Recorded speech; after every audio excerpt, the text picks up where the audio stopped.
لوگ اپنی بیویوں سے زنا کریں گے۔ 1400 سال بعد حضور صلی اللہ علیہ وسلم کا فرمان آج سچ ثابت ہو گیا۔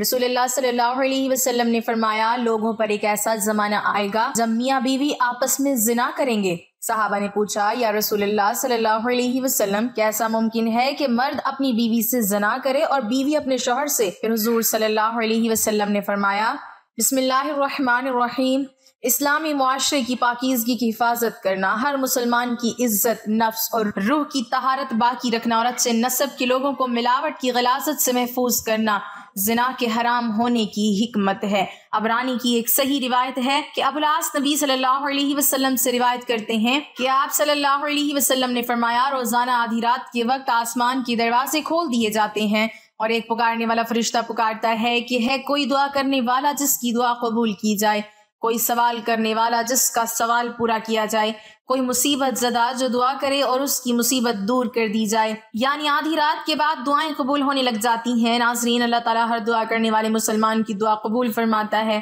سوائے زانیہ کے جو اپنی شرمگاہ کے ذریعے غیر مرد کو سیراب کرتی ہے۔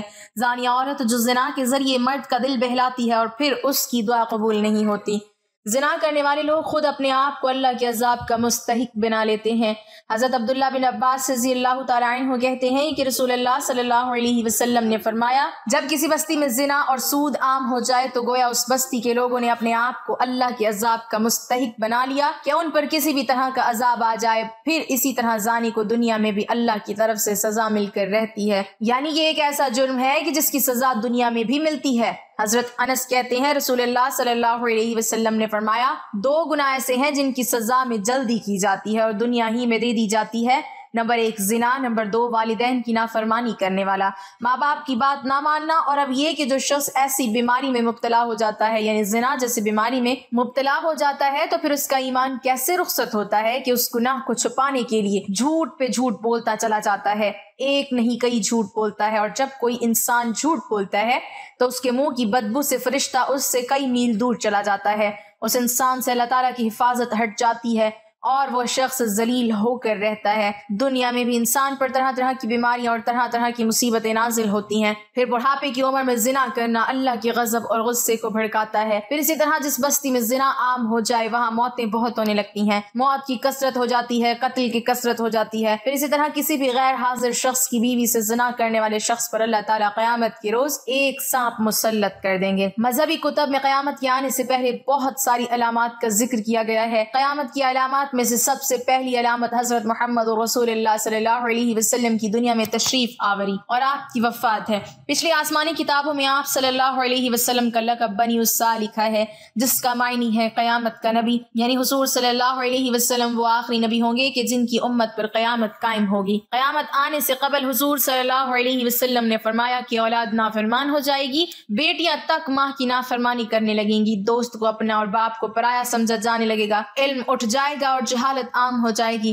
دین کا علم لوگ دنیا کمانے کے لیے حاصل کرنے لگیں گے، نااہل لوگ امیر اور حاکم بن جائیں گے اور ہر قسم کے معاملات عہدے میں اور مناسب نااہلوں کے سپرد ہو جائیں گے۔ جو جس کام کا اہل اور لائق نہ ہوگا وہ کام اس کے سپرد ہو جائے گا۔ لوگ ظالموں اور برے لوگوں کی تعظیم اس وجہ سے کرنے لگیں گے کہ یہ ہمیں تکلیف نہ پہنچائیں گے۔ شراب کلم کھلا پی جانے لگے گی، اعلانیہ طور پر ناچنے اور گانے والی عورتیں عام ہو جائیں گی، گانے بجانے کا سامان اور آلات موسیقی بھی عام ہو جائیں گے۔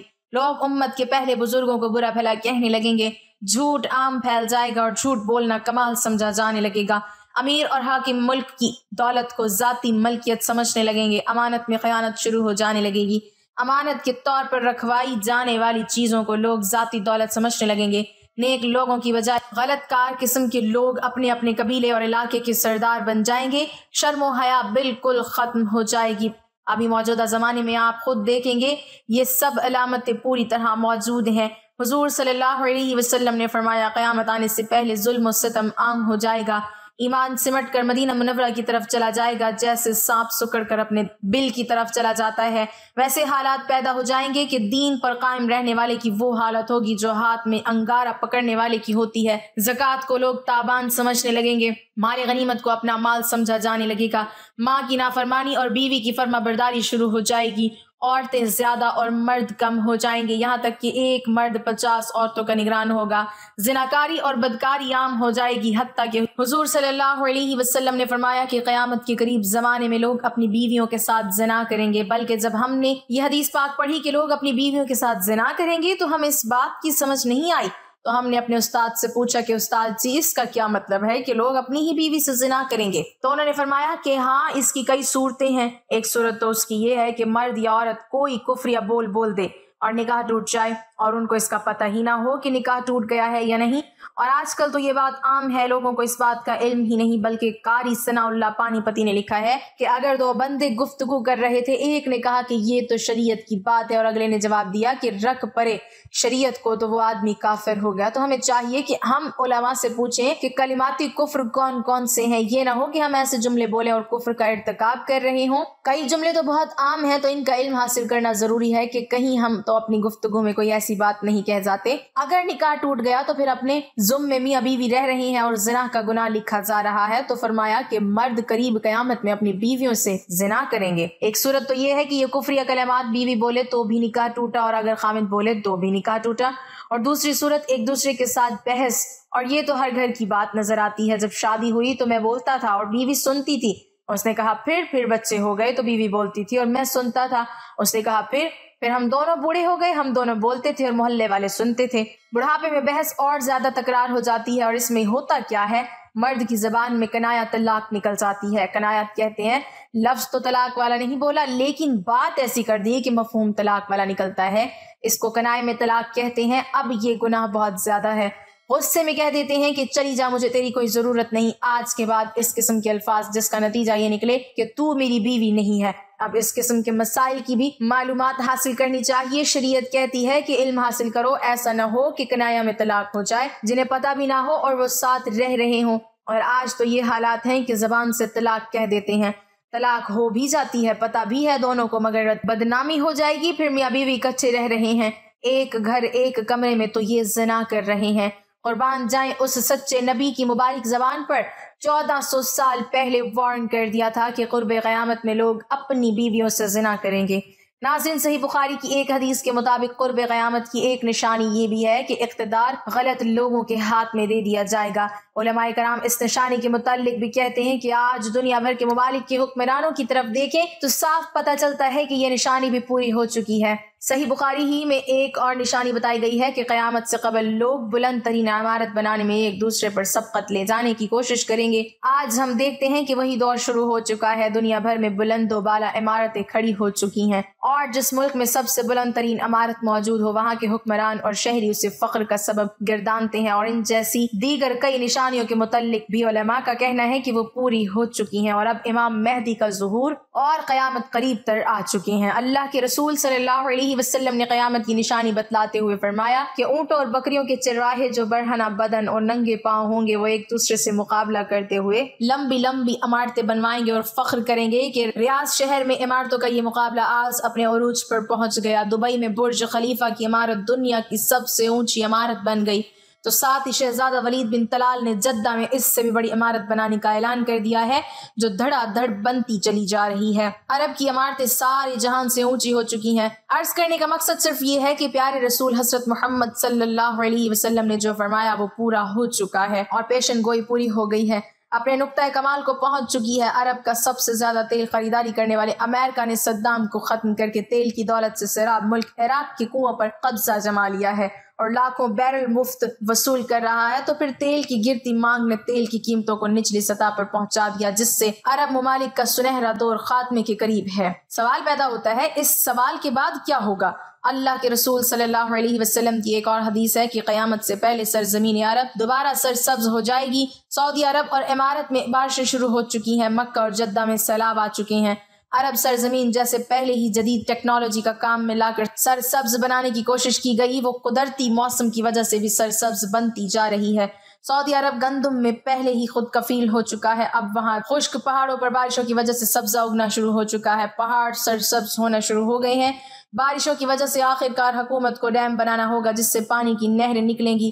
ہریالی ہوگی، سبزہ مزید ہوگا، فصلیں لہلہائیں گی۔ یوں یہ پیشن گوئی بھی اپنی تکمیلی مراحل سے گزرنے جا رہی ہے، اور جو حضور صلی اللہ علیہ وسلم نے فرمایا اسے ہم اپنی آنکھوں سے دیکھنے جا رہے ہیں۔ اگر احادیث میں غور کریں تو مشرقی وسطیٰ کے زوال کا آغاز ملک شام سے شروع ہوا، لیکن شاید عرب حکمران یا تو یہود و نصارہ کی چال سمجھ نہ سکے یا بے رخی اختیار کی، لیکن وجہ جو بھی ہو یا نہ ہو، آپ صلی اللہ علیہ وسلم کی بتائی ہوئی علامات کو تو ظاہر ہونا ہی تھا۔ چنانچہ حدیث پاک میں ارشاد ہے، رسول اللہ صلی اللہ علیہ وسلم نے فرمایا، جب اہل شام تباہی و بربادی کا شکار ہو جائیں گے تو پھر تم میں کوئی خیر باقی نہ رہے گی۔ ناظرین یاد رکھیں، احادیث مبارکہ کی روح سے شام و اہل شام سے امت مسلمان کا مستقبل واسطہ ہے۔ اگر ملک کے شام ایسے ہی برباد ہوتا رہا تو پوری امت مسلمہ کی بھی خیر نہیں۔ ویسے تو 90% برباد ہو چکا ہے اب، جبکہ 5 سالہ خون ریزی میں 8 لاکھ بے گناہ بچے، بوڑھے، عورتیں شہید اور لاتعداد دوسرے ملک کی سرحدوں پر زندگی کی بھیک مانگتے ہوئے شہید ہو رہے ہیں، اور اتنے ہی تعداد میں زخمی یا معذور ہو چکی ہیں۔ لہٰذا شام مکمل تباہی کے بعد اب نزع کی حالت میں ہے۔ اس حدیث کے حساب سے عرب ممالک کے سنہرے دور کے خاتمے کی اہم وجہ ملک کے شام کی موجودہ حالات ہیں۔ گویا نبی صلی اللہ علیہ وسلم کی ایک اور پیشن گوئی کی علامت ظاہر ہو رہی ہے یا ہو چکی ہے۔ یاد رکھیں کہ ملک شام کے متعلق اسرائیلی، روسی، امریکہ جو بھی یہاں جھوٹے بہانے بناتے ہیں، لیکن ان سب کا اصل ہدف جزیرۃ العرب ہے، کیونکہ کفار کا عقیدہ ہے کہ دجال مسیحا ہے۔ اس وجہ سے یہ لوگ دجال کے انتظامات مکمل کر رہے ہیں، جس کے لیے عرب ممالک میں عدم استحکام پیدا کرنا ہے، کیونکہ ملک شام پر یہود و نصارہ قبضہ کرنا چاہتے ہیں، اور یہ ہو کر رہے گا۔ حضرت امام مہدی علیہ السلام کے ظہور سے قبل چنانچہ کتاب میں ہے کہ آخری زمانے میں جب مسلمان ہر طرف سے مغلوب ہو جائیں گے، مسلسل جنگیں ہوں گی، شام میں بھی عیسائیوں کی حکومت قائم ہو جائے گی۔ اسی طرح قیامت سے متعلق بھی معلومات ہمیں ملتی ہے کہ قیامت سے پہلے حضور صلی اللہ علیہ وسلم کی امت میں سے 30 بڑے بڑے کذاب اور دجال آئیں گے، ہر ایک نبوت کا دعویٰ کرے گا، حالانکہ حضور اکرم صلی اللہ علیہ وسلم آخری نبی ہیں۔ آپ صلی اللہ علیہ وسلم کے بعد کوئی نبی نہیں۔ قیامت کی نشانیوں میں سے ایک نشانی یہ بھی ہے کہ عراق کا مشہور دریا فرات، سونے کا ایک پہاڑ، یہ سونے کا ایک خزانہ ظاہر کرے گا جس پر لوگ لڑیں گے، چنانچہ اس لڑائی میں ہر 100 میں سے 99 قتل ہو جائیں گے۔ ممکن ہے سونے کے پہاڑ یا سونے کے خزانے سے مراد عراق کا تیل ہو۔ جب یہ علامتیں ہو چکی تو سخت قسم کا عذاب شروع ہوگا، اس میں سرخ آندھی آئیں گی، آسمان سے پتھر برسیں گے، کچھ لوگ زمین میں دھسا دیے جائیں گے، لوگوں کی شکلیں مسخ ہو جائیں گی، پھر پے در پہ کئی نشانیاں ظاہر ہوں گی، جسے ہار کا دھاگا ٹوٹنے پر مسلسل دانے گرنے لگتے ہیں۔ زمانہ وقت کے گھوڑے کو پر لگائے جس تیزی سے گزر رہا ہے، اس تیزی سے ہم نبی صلی اللہ علیہ وسلم کی احادیث کی روشنی میں بتدریج قرب قیامت کی آمد کی طرف بڑھ رہے ہیں۔ کئی نشانیاں پوری ہو کر قیامت کے قریب ہونے کو واضح کر چکی ہیں، اور اب کچھ ہی علامات باقی ہیں۔ دجال ایسا خطرناک اور عظیم فتنہ ہے کہ تمام انبیاء نے اپنی امتوں کو اس کے متعلق آگاہ کیا۔ نبی صلی اللہ علیہ وسلم نے بھی امت کو اس کے بارے میں اس قدر واضح بتایا کہ صحابہ اکرام آنسوں سے تر آنکھوں کے ساتھ دجال کے فتنے سے پناہ مانگا کرتے تھے۔ احادیث کی روشنی میں علماء کرام نے دجال کے خروج کے قبل کی جو نشانیاں بتلائی ہیں، ان کے مطابق گھروں میں ناچ گانا عام ہو جائے گا۔ آج کل ڈش، ٹی وی، کمپیوٹرز اور موبائل کے ذریعے یہ سب ہو رہا ہے۔ اونچے اونچے اور پختہ گھروں کی تعمیر کی خواہش ہوگی۔ آج کل غریب سے غریب تک لوگوں کے بھی پکے مکان سب کے سامنے ہیں۔ مساجد سے دجال کا تذکرہ ختم ہو جائے گا، پانی کی قلت ہوگی۔ اس کی سب سے بڑی مثال ان دنوں ہمارا وطن عزیز ہے۔